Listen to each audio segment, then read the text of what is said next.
नमस्कार दोस्तों, स्वागत है आपका हिंदी नॉलेज शो में। तो दोस्तों, भारतीय नौसेना ने 2023 का पहला सबसे बड़ा धमाका कर दिखाया है। जी हां, भारतीय नौसेना ने ERASR का सफल परीक्षण कर दिया है। और यकीन मानिए, एंटी सबमरीन वारफेयर में इस तरीके के हथियार बहुत ही ज्यादा क्रूशल साबित होते हैं। खासकर कि भारत के सिनेरियो में तो ये और भी ज्यादा गेम चेंजर है, क्योंकि भारत का जो सबसे बड़ा दुश्मन है चीन, उसके पास एक बहुत ही बड़ी और पावरफुल सबमरीन फ्लीट मौजूद है। उदाहरण के लिए, चीन के पास इस समय 70 से ज्यादा पनडुब्बियां मौजूद हैं और वो और पनडुब्बी बनाने में लगा हुआ है। इसीलिए भारत ना सिर्फ नई नई पनडुब्बियों का निर्माण कर रहा है, बल्कि ऐसे भी हथियार तैयार कर रहा है जिससे कि पनडुब्बियों को पानी के अंदर दफन किया जा सके। और उसी कैटेगरी में आती है ERASR। लेकिन ये हथियार है क्या, कैसे काम करता है और क्यों भारत के आत्मनिर्भर अभियान के लिए एक क्रिटिकल फैक्टर भी है,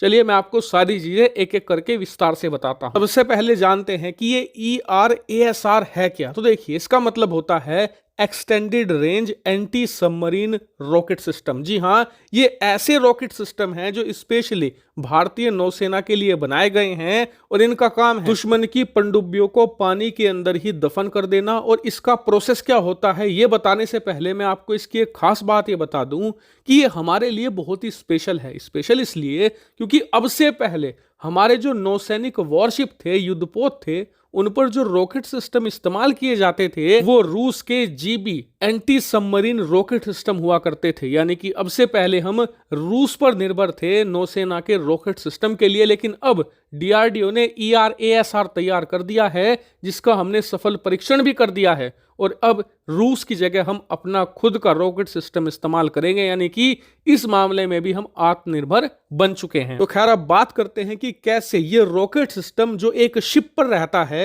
वो कैसे पनडुब्बी को डिस्ट्रॉय कर देता है। तो देखिए, इसका यूज थोड़ा सा डिफरेंट है। मैं आपको इसका एक उदाहरण देकर समझाता हूं। मान लीजिए कि हमारा कोई युद्धपोत दक्षिणी चीन सागर से गुजर रहा है और चीन की नौसेना उसे डुबाने का प्रयास करती है और इसके लिए वो अपनी पनडुब्बी भेजती है। अब पनडुब्बी एक युद्धपोत को कैसे डिस्ट्रॉय करेगी? वो मिसाइल फायर नहीं करेगी, वो दरअसल फायर करेगी टोरपीडो। टोरपीडो से ही डिस्ट्रॉय किए जाते हैं दुश्मन के युद्धपोत। लेकिन दिक्कत यह है कि जो टोरपीडो है उसकी जो रेंज है वो 4 से लेकर 5 किलोमीटर के आसपास ही होती है। स्पीड भी उतनी कुछ खास नहीं होती है, पानी में तैरती हुई जाकर युद्धपोत से टकरा जाती है। लेकिन टोरपीडो की एक खासियत होती है, दरअसल इनके अंदर एक्सप्लोजन पावर इतनी ज्यादा होती है कि ये एक छोटे से छोटे युद्धपोत को तो छोड़िए, बड़े से बड़े एयरक्राफ्ट कैरियर को पानी में दफन करने की क्षमता रखती है। मान लीजिए कि चीन भारतीय युद्धपोत पर अटैक करने की कोशिश करता है तो पनडुब्बी बहुत ही ज्यादा क्लोज लेकर आएगा।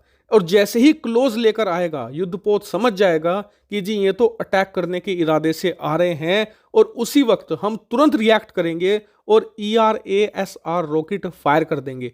इन रॉकेट की खास बात यह है कि ये बहुत ही क्विक रिएक्ट करते हैं, बहुत ही फास्ट होते हैं। रेंज इनकी भले ही 10 किलोमीटर है, लेकिन रिएक्ट इतना तेज करते हैं कि दुश्मन इससे पहले कि हमारे ऊपर किसी भी प्रकार की टोरपीडो फायर करे, उसकी पनडुब्बी तबाह हो जाएगी। इन रॉकेट सिस्टम की इसी क्विक रिएक्शन की वजह से ही दुनिया भर में आप किसी भी देश की नौसेना का छोटे से छोटा युद्धपोत ले लो या फिर बड़े से बड़ा एयरक्राफ्ट कैरियर, हर जगह आपको भले ही कोई मिसाइल ना मिले, लेकिन ये रॉकेट सिस्टम जरूर मिलेगा जो उन्हें पनडुब्बियों से बचाता है। हालांकि आप कहोगे कि यार इसकी रेंज तो 10 ही किलोमीटर है, तो आपको बता दूं कि दुनिया में आप किसी भी देश का कोई भी रॉकेट सिस्टम इस प्रकार का उठाकर देख लीजिए, उसकी रेंज आपको 6 से लेकर 8 किलोमीटर के बीच में ही मिलेगी।